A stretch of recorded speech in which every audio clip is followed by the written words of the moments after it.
You tune into News Central TV. I am Judith Atibi. The top stories at this hour. Kaduna school children abductors issue March 27th deadline for 1 billion naira ransom payments.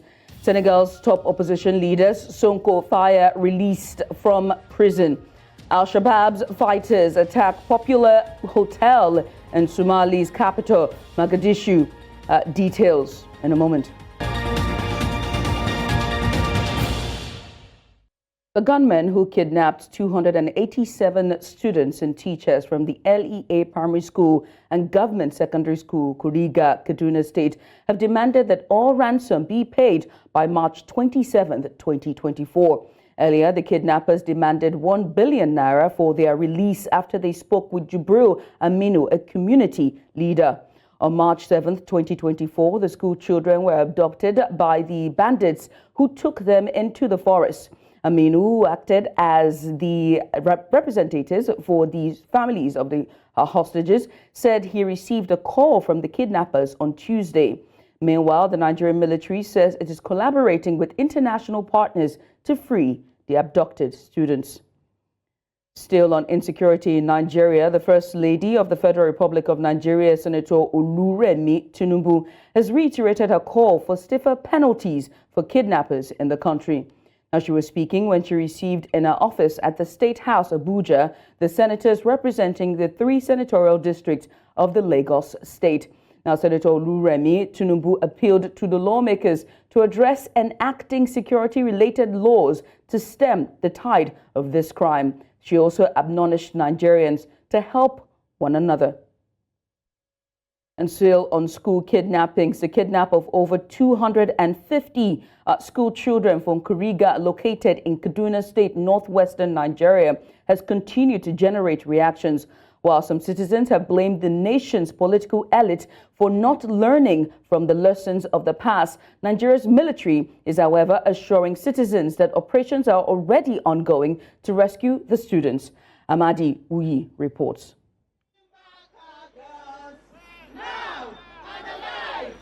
2014, Nigerians protested the abduction of over 200 girls from Chibok in Borno State, northeastern Nigeria. Where are we from? Nigeria. Who are we? 10 years down the line, another mass school kidnap is sparking outrage among citizens. Some who were part of the movement to rescue the Chibok girls in 2014 say government has not learned its lesson. The lessons learned have not been taken in deep by government, by the successive governments, and so there are gaps over time. Most of the issues that led to the upsurge in insurgency are those back in those days. Have they been addressed by successive governments? I don't think so. We still have rampaging poverty. We still have galloping lack of access to education, especially when you look at the north. The military, however, seen the abduction from a different perspective. While they admit it is unfortunate, they, however, think that the terrorists are trying to get the attention of government. Troops have decimated several of the terrorist leaders, their commanders and their foot soldiers, and are fast closing in on several borders. The terrorists have exhibited gross cowardice by going for such sub-targets to impede troops' advances. While the blame is being put on the shoulders of the political elite, the military on its own part is assuring citizens it will ensure the rescue of the students. It's about time we speak to the northern leadership, the political elites in the north, and they have been the greatest failure in the scheme of things. Political elites in northern Nigeria, they failed the people, they failed their people, they failed the country. And because you keep seeing the pockets of crisis, the upsurge in this crisis that, bearing up in different parts of the north, most of the schools are not safe. We're in a state of war, and where you have war, ugly things happen. And so Nigeria is no exception for some of these things that happen during war. We will not rest until all these hostages return. With the days already counting, citizens will be hoping the military will live up to its words. In Abuja for News Central, I am Amadin Uyi. Away from insecurity, the Minister of Budget and National Planning has dismissed allegations of budget padding by the National Assembly. The minister spoke to newsmen in Abuja, saying that the word padding is being misunderstood and misinterpreted to have negative connotations. He says the budget is usually a proposal submitted by the president to the parliament, and there can be no appropriation without input from lawmakers. What is the power of the National Assembly as regards to the budget? Again, like I started by saying, there's no Supreme Court judgment. The choice of democracy is that in our democracy, in our setting, in fact, the National Assembly have the last word when it comes to appropriation. When people talk about padding, I think the word has been narrowed to a negative form, whereas in reality, there can be no appropriation without either addition or subtraction of a sum, or agreeing to what was presented, or addition of a new project. The Nigeria Civil Service Union has called on the federal government to consider the interest of Nigerian workers while implementing the Oronsanya report, which suggests the merger of government's ministries, departments, and agencies in a bid to cut down cost. The union made this call during their 58th Federal Executive Council meeting in Abuja, where they also urged the government to fast-track the implementation of the proposed minimum wage. Marvelous Obumona reports. This is the first time the civil servants are meeting this year. The 58th Federal Executive Council meeting has become imperative owing to the ongoing debate on the proposed minimum wage by organized labor unions in Nigeria and the push to implement the Oronsanya report. We are talking about two issues that are of concern: the national minimum wage and implementation of Oronsanya report. National minimum wage, we are no longer having the wage that can take us home. So NLC, TUC, and all the athletes, we are on the same page in the struggle that the government should increase our national minimum wage so that we can meet up with the current challenges we are facing as a result of high cost of living. There must be a critical evaluation, a critical study of the report so that it will not turn out to be a policy somersault. We are interested so that our member will not be out of job. We are interested so that at the end of the day, we will not turn out to be dependent when we are dependent at all. These are our focus, and I want to believe that when the time comes, all of us will rally around and get it right. The union members are calling on the federal government to be fair while implementing the Oronsanya report, adding that some of their members could lose their job and turn to beggars if the report is not critically analyzed and looked into. There are going to be merger of some MDAs in the name of cutting costs of governance. But the union is also standing very firmly that they should be fair in the mergers or in the policy implementations. Being fair in the sense that we don't want loss of jobs. We don't want any casualty of loss of job. And we don't want our Nigerian workers to become beggars. Since the removal of the fuel subsidy, people, civil servants especially, have been finding life very difficult, despite the wage award. The union is also calling on the federal government to trim down political appointees at all levels of governance to save scarcely needed funds used in running their offices. In Abuja for News Central, Marvelous Oboman. Telecommunications companies and banks in Nigeria have been hit by an internet outage as a result of damage to international undersea cables supplying them with connectivity. The damage affected major undersea cables near Abidjan in Côte d'Ivoire and are causing downtime across West and South African countries.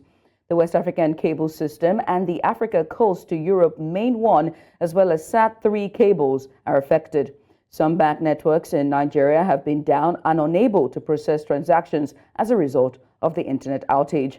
Telecom subscribers have also been complaining of poor data experience since Thursday morning.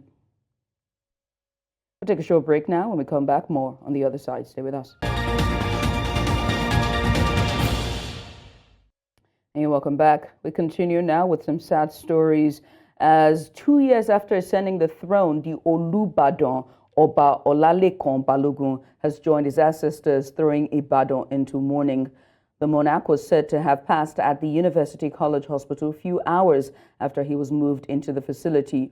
Oba Balogun, who represented Oyo Central Senatorial District between 1999 and 2003, was born in 1942 and was the 42nd Olubadan of Ibadan land. He ascended the throne on March 11, 2022, after the demise of his predecessor, Oba Saliu Adetunji, who passed on January 2nd of 2022.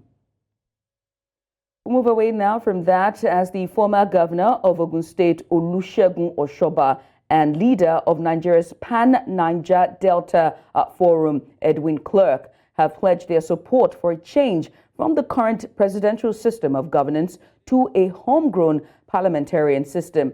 Now, this was during an ongoing nationwide consultation for the adoption of the proposed new system recently proposed, or rather sponsored by 60 lawmakers of Nigeria's House of Representatives. Our correspondent, Amon Joseph, reports. It is the continuation of consultations to get the buy-in of critical stakeholders on the proposed bill to transition from a presidential system of governance to a parliamentary system of government. This time, the members of the House of Representatives proposing the bill visit the former governor of Ogun State, Olusegun Oshoba, and the leader of the Pan-Niger Delta Forum, Edwin Clark. Our father, our leaders, today we observe minutes of silence in the House of Reps 3 times. Why? All for purposes of issues of insecurity in several places. If we had a prime minister seated with us in parliament, I think that there is no way the prime minister will come back to face his colleagues with this problem still on ground. Speaking after a closed-door meeting with lawmakers, the former governor of Ogun State says that the current system being practiced make those at the center too powerful and think that the parliamentary system of government will reduce wastage, share responsibilities across board. How can somebody in Abuja stay here? I want to control the primary education in Kanuri, in Sokoto, in Bayelsa, in Ogun State. We are different culture. Security is very local. When people kidnap, if we make security local, people who know their terrain will easily know where these terrorists are hiding. In his address, the leader of the Pan-Niger Delta Forum lauded the lawmakers for the initiative, saying that restructuring of the country can no longer wait. Otherwise, Nigeria will cease to exist. When you talk about 1931 and 1927, restructuring of Nigeria can no longer wait. The present constitution is a unity form of government drawn by the military because of their hierarchy.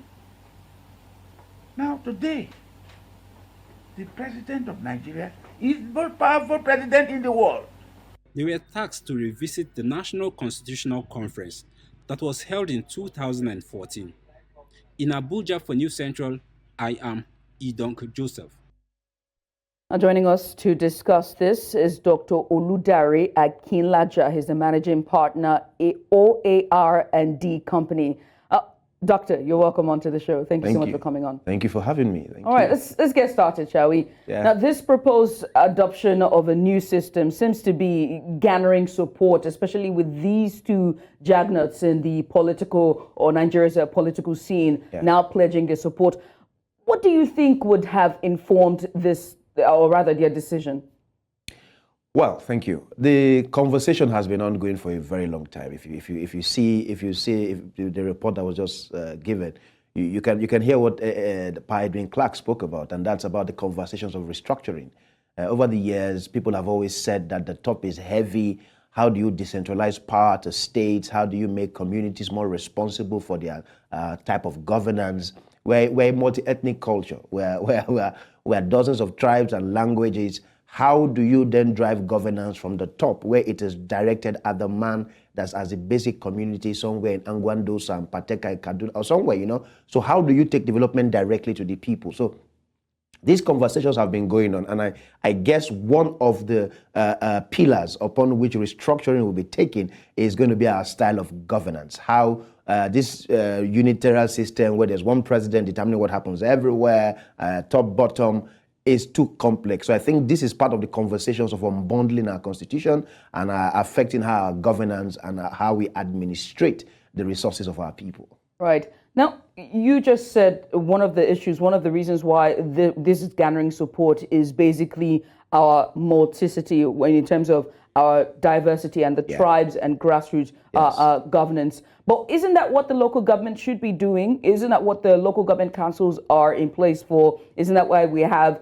state House of Assemblies, state law House of Representatives, council chairman, local government chairman? Aren't these people supposed to be bringing dividends of governance, of democracy down to the grassroots? I have a personal opinion, and the truth is, having a style of governance does not literally mean you will have a perfect system. And that's why you see countries like the United States of America that operates a kind of system. Mm-hmm.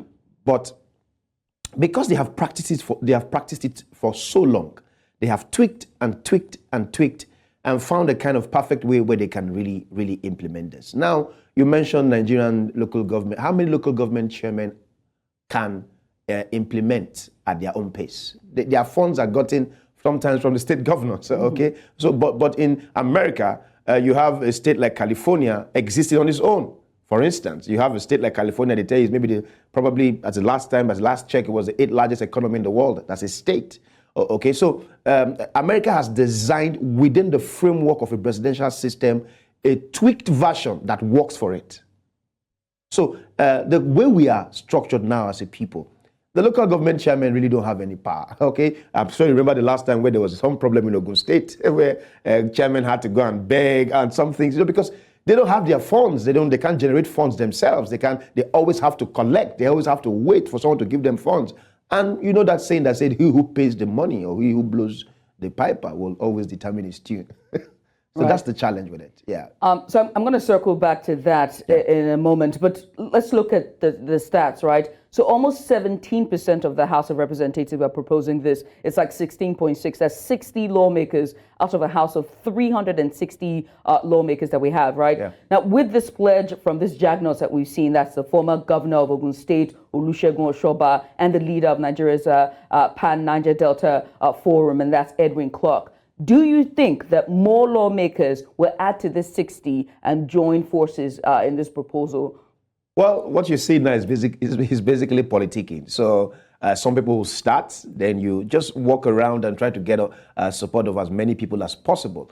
If the former governor, Olusegun Oshoba, has given a buy-in, what it means is that you're looking at certain segments of the Southwest beginning to buy in, you then have to cross to the south-south. So it's politicking. It's trying to get the buy-in of more people. So the more people you can get on it, the more people you will get to buy into the system. But the truth is the parliamentary system too has its complexities. So I'm sure as these conversations are going on, questions will need to be answered, because the truth is that this is not the first time we are actually running a parliamentary system.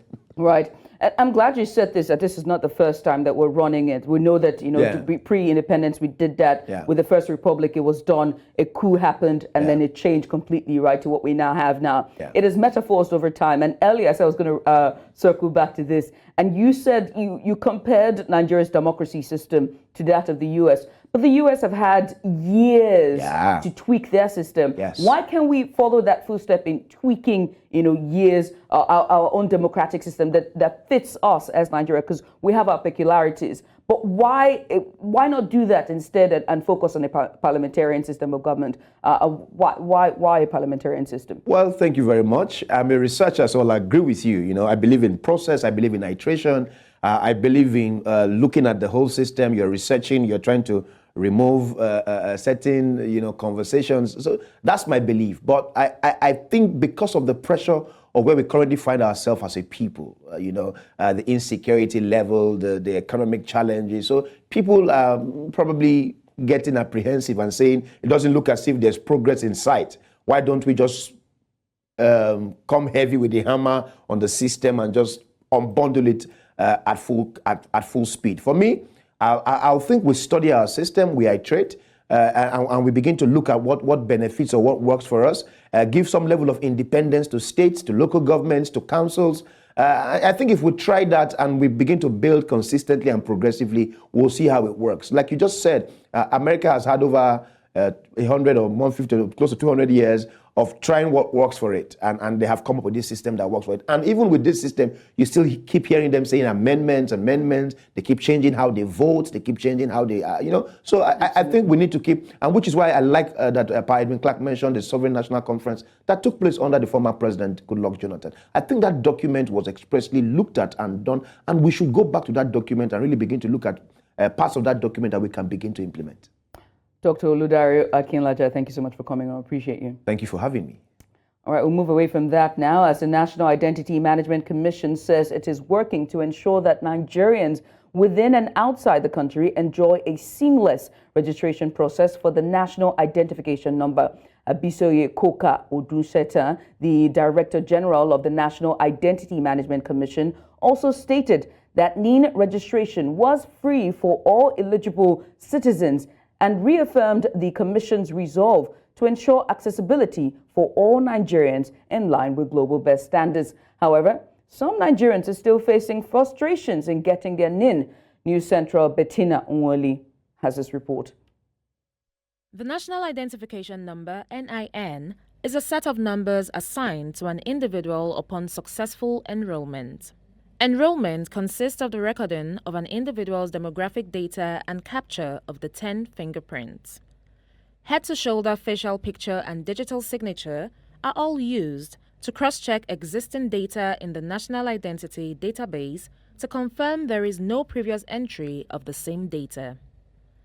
It is mandatory for every citizen and legal resident to enroll for the National Identification Number. However, some citizens are not having an easy process. I'm just coming from the NIM office and my requirement as at now is still not yet met. So what will make me happy right now is first thing first, getting my NIN done. I've been suffering for NIN issue since over 2 months. This time I come to their office here, Civil Defense Office. They keep on postponing me for number for the NIN. I want to know, is this NIN, is it for sale or for free? Because I've been suffering for this NIN issue, lack of job since over 1 month now. I doesn't have job because of NIN. Please, let the federal government look into the matter. The Director General, Abisoye Koka Odushote, has given her words on a comprehensive national identity system that will streamline government services and enhance service delivery. She acknowledges the challenges millions of Nigerians had faced for several months during NIN enrollment and pledged that all issues, including long processing time and administrative errors, will be fully addressed and resolved. We listened to the public's outcry on some cases of extortion through the offices of the front-end partners. And that is one of the reasons why last year we had suspended them, to ensure that we go through the whole process again with them, make sure that whatever loopholes, which is basically the means to which they are basically extorting people, we're able to close those loopholes. To ensure that the citizens are happy with our services, we want to ensure that we prioritize the citizens to ensure that our services to the citizens is 100% seamless, hassle-free, and also ensure that it's problem-free for them. There are so many difficulties that Nigerians have to navigate on a daily basis. It is hoped that all issues regarding a seamless registration would be resolved so that the NIN is not added to the list of worries of an average Nigerian. In Lagos, for News Central, Bettina Nwili. And we understand that March 8th was International Women's Day, and also the month of March is for women. So let's shed a spotlight on Nigerian women making their mark in journalism as we continue to mark International Women's Month. Now, while the industry offers a platform for powerful storytelling, the reality for these women can be complex. More in this report. Looking at building a 21st century woman in every ramification. In a field where journalists are recognized with a saying, "Gentlemen of the press," preferences and accolades are being skewed towards men daily. Other challenges many women journalists face, however, remain discrimination, safety concerns, and the need to balance work with family commitments. But these challenges have not stopped the rise of phenomenal female journalists in Nigeria. You just have to create time for all these things because it's meant to be. They're all meant to be. You as a mother, you have the responsibility of giving what it takes to the family. You have to cook, you have to take care of the kids, take care of your husband. Some men always see women as a weakling. Even if you are better than the men around you, they still see you as a weakling. And the first thing when you go for your interviews especially when they have any chance or any opportunity, is just to want to, take advantage. I won't say more than that. And it's a major challenge. Also, the rise of digital media has opened new avenues for women. They are leveraging social media platforms to tell their stories and give voice to underrepresented communities. The 21st century woman is a talented woman, breaking barriers and reshaping the narrative. In our own time, we don't have all those things. I can remember in the newsroom, you just have to use your head, you crack with your brain, you do your editorial work and the rest. And presently, you have the computer in front of you to do your news, to edit your news, to do all sorts of things you want to do. So that is the benefit of the technology we are talking about. More women should pick interest in artificial intelligence because that is one direction that the world is going now. And if you as a woman wants to be ahead in the media, in anything you do, in fact, in anything you do now, you must be AI compliant. International Women's Day is a chance to celebrate these achievements and advocate a more equitable media landscape, exploring the realities Nigerian female journalists face and the triumphs they have achieved. It is hoped that a bright future awaits them. You're watching news now. Coming up, all Al-Shabaab fighters attack popular hotel in Somali. We have the details after the break. Join us again.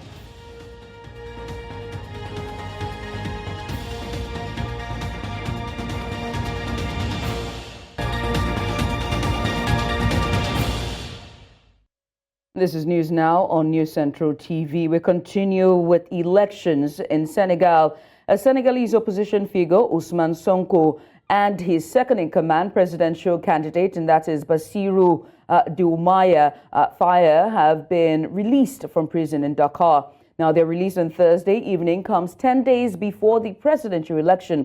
This follows weeks of crisis after President Macky Sall postponed the February 25th presidential vote.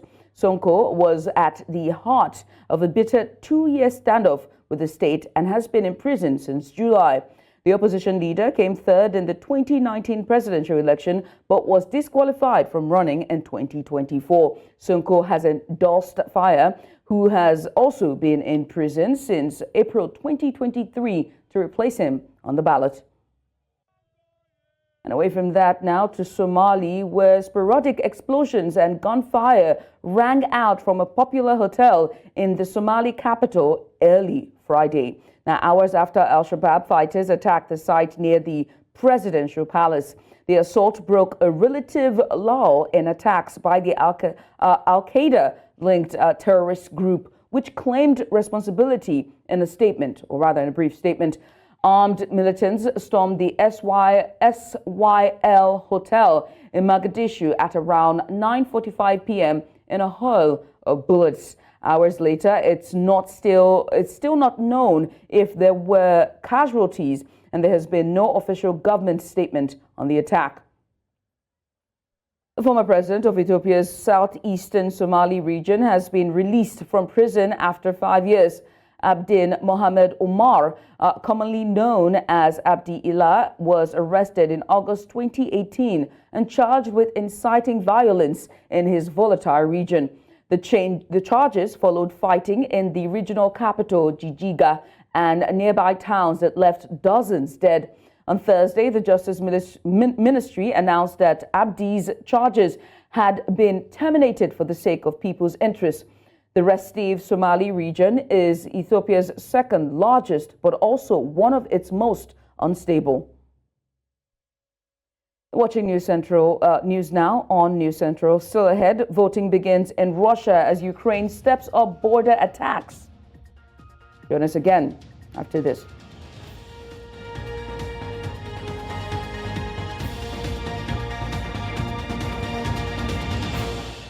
Russia began voting on Friday in an election set to prolong President Vladimir Putin's rule by 6 more years. Meanwhile, Ukraine branded the vote a farce and launched a barricade of deadly attacks on the border regions. Now, officials in Moscow warned against any protests during the March 15th to 17th presidential vote after calls from the opposition for anti-Putin demonstrations on Sunday. Now, Kremlin says the vote will show that the country is fully behind its assault on Ukraine, and polling stations have been set up in Russian-held territories. Ahead of the election, Kyiv ramped up its aerial bombardment of Russian regions just across the shared border. The father of a Michigan school gunman who killed 4 students has been convicted of manslaughter. The trial held that James Crumley had ignored his 15-year-old son's mental health needs, buying him the handgun he used in November 2021 attack. His wife, Jennifer Crumley, will be sentenced next month after being convicted on the same charges. Their son, Ethan, killed fellow 4 students, while 7 people were injured in the shooting. He's serving a sentence of life in prison without parole. And Argentina's Senate has rejected a massive deregulation package submitted by the government of President Javier Milei. This is the second legislative blow to his plans for drastic economic reform. Senators voted 42 to 25 against the president's deregulation mega decree, but it still has a chance of being approved in the lower house or chamber of deputies. For it to be rejected, both houses must agree. Meanwhile, filmmakers, actors, students, and other workers in the film industry clashed with police during a protest against the budget cuts by the sector announced by the president.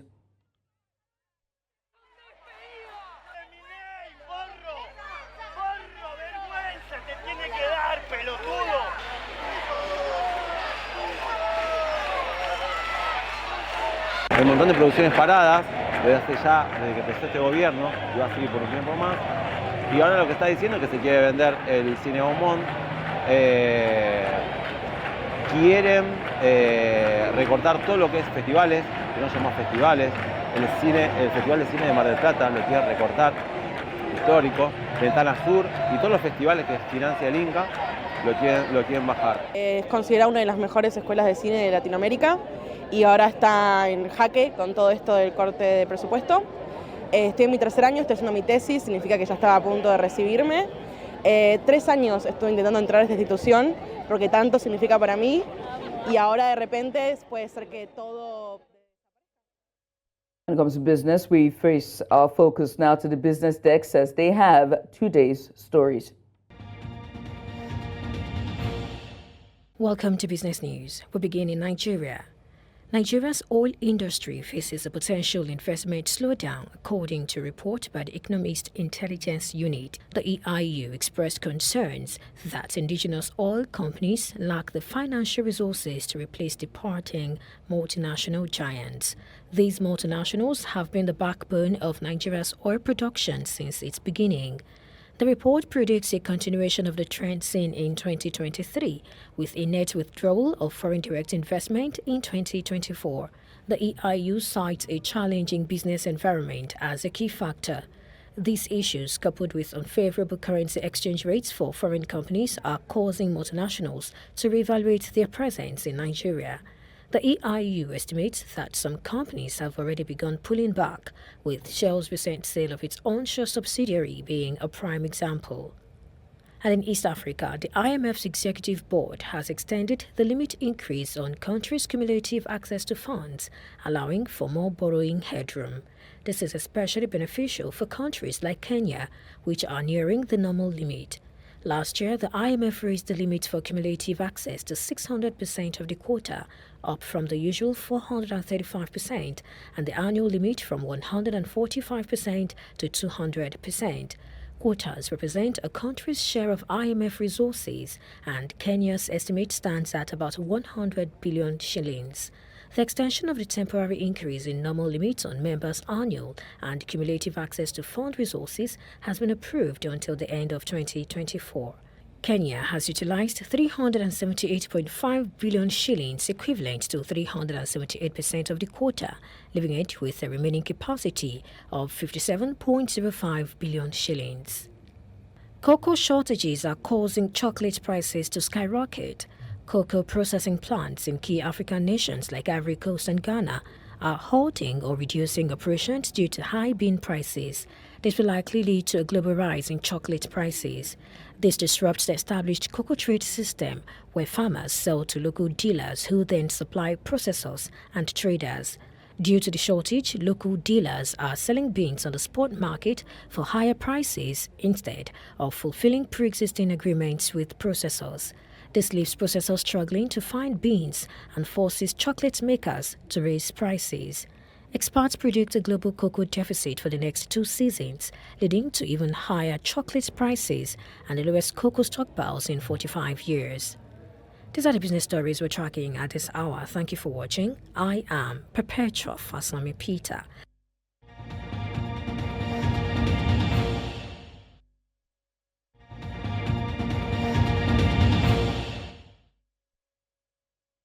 And in sports, Nigeria have dropped to 3rd position on the medals table, with South Africa claiming the 2nd spot. Nigeria started day 7 of the event in 2nd position with 54 medals, and that's 22 gold, 13 silver, and 19 bronze. But a 3rd place finish by the country's women's beach volleyball team was all they could add to their medals tally.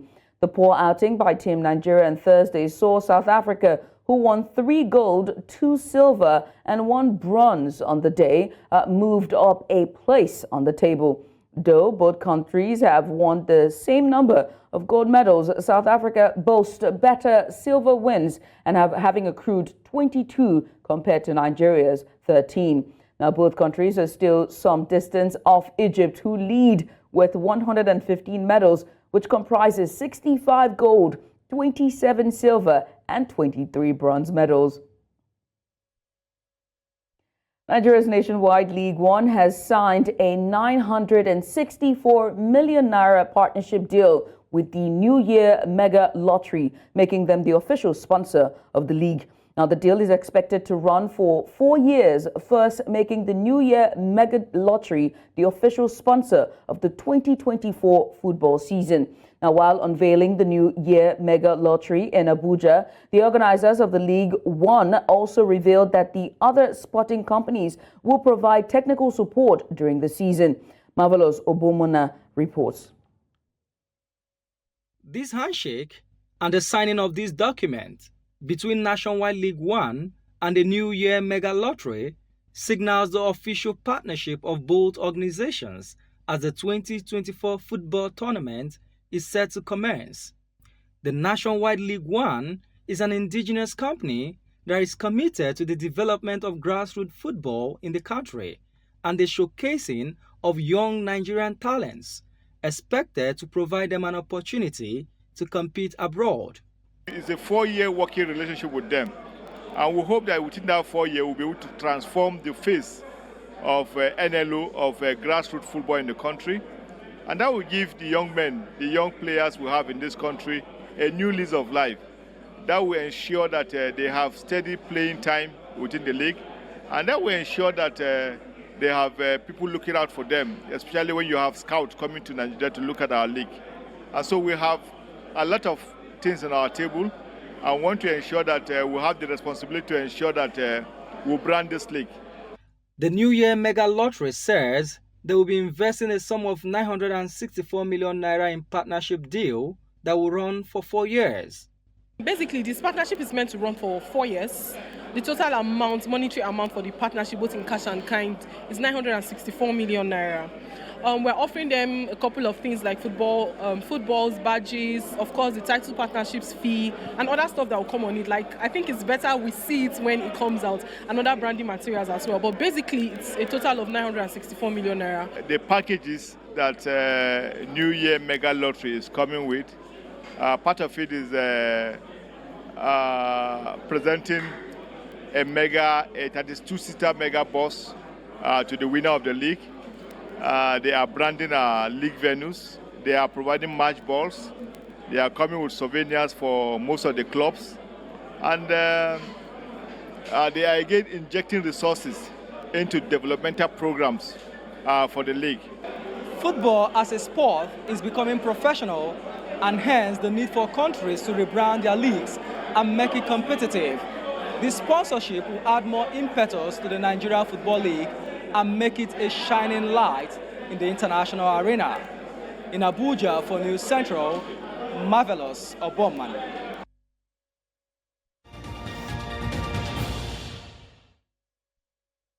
In entertainment, Nigerian singer Simi, widely recognized for chart-topping hits like Duduke, has sent waves of excitement through the music industry with the announcement of her upcoming album set to drop this year.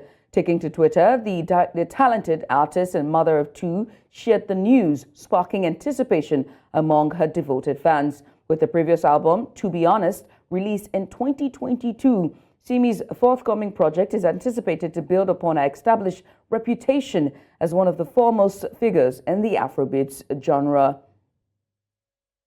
Gina Carano, the former MMA star turned actress, has opened up about her controversial departure from the hit series The Mandalorian, and her subsequent legal battles with Disney. Carano, known for her role as Cara Dune, revealed her struggles with social media controversies and a termination by the entertainment giant. The rift began with Carano's outspoken views on sensitive topics, leading to a series of contagious incidents, culminating in her being fired from the show. Despite feeling unfairly targeted and ostracized, Carano remains resilient, now fighting back with a lawsuit against Disney and Lucasfilm for discrimination and wrongful termination. Supported by Elon Musk, she sees this legal battle as a chance to reclaim her reputation and challenge Hollywood's prevailing culture.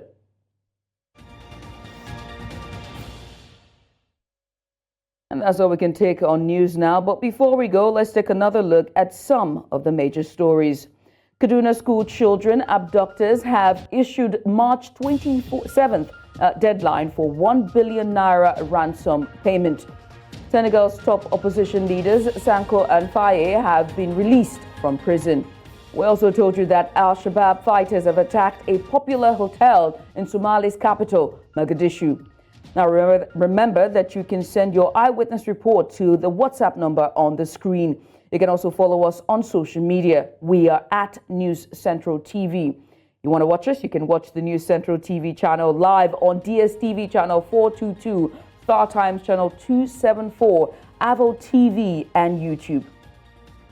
Many thanks for watching. I'm Judith at TV. Good morning.